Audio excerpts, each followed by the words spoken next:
হঠাৎ করেই ভারতের আবহে প্রতিবাদের সুর বেশ জোরালোভাবে শোনা যাচ্ছে। গত মাসে দেশটির পশ্চিমবঙ্গ রাজ্যে আরজিকর হাসপাতালে এক নারীর ধর্ষণ ও হত্যাকাণ্ডের জের ধরে উত্তাল জনস্রোতে শোনা যাচ্ছিল এক দফা এক দাবি মমতার পদত্যাগ।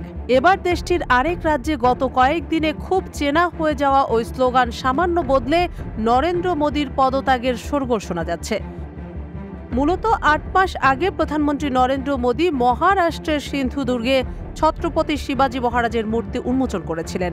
সেই মূর্তিকে কেন্দ্র করে সম্প্রতি শুরু হয়েছে মহারাষ্ট্রে রাজনৈতিক কোন্দল। আসন্ন মহারাষ্ট্রের নির্বাচনের মাত্র কয়েক মাস আগে সিন্ধুদুর্গে সেই নবনির্মিত শিবাজী মূর্তি ভেঙে পড়ার ঘটনায় ফুঁসছে রাজ্যের বিরোধী জোট। যদিও এই ঘটনায় ক্ষমা চেয়েছেন খোদ প্রধানমন্ত্রী নরেন্দ্র মোদী। তিনি ক্ষমা চেয়ে বলেন, ছত্রপতি শিবাজী মহারাজ শুধু একটা নাম নয়, তিনি শুধু রাজা নন, তিনি আমাদের ঈশ্বর। আমি তার পায়ে মাথা ঠেকিয়ে ক্ষমা প্রার্থনা করতে চাই।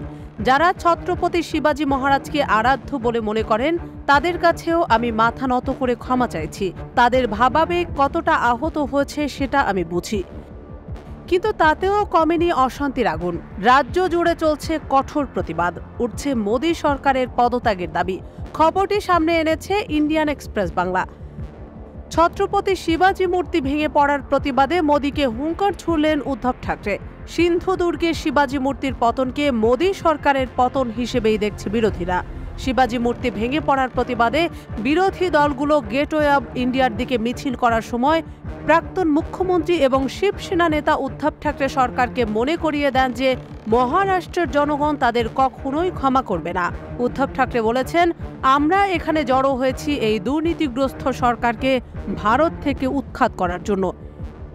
এদিকে আসন্ন বিধানসভা নির্বাচনকে সামনে রেখে এই ধরনের প্রতিবাদ রাজনৈতিকভাবে উদ্দেশ্য প্রণোদিত বলে অভিহিত করেছেন রাজ্য বিজেপির মুখপাত্র কেশব উপাধ্যায়।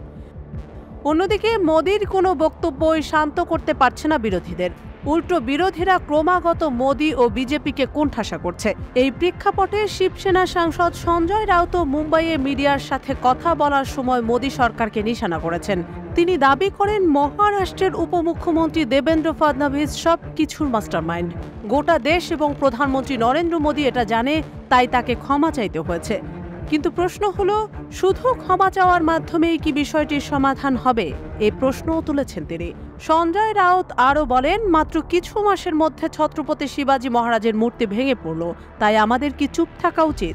আমরা আজ শিবাজী মহারাজের সম্মানে প্রতিবাদ করতে যাচ্ছি। রাউত আরও বলেন, দেবেন্দ্র ফডনভিস মহারাষ্ট্রের খলনায়ক।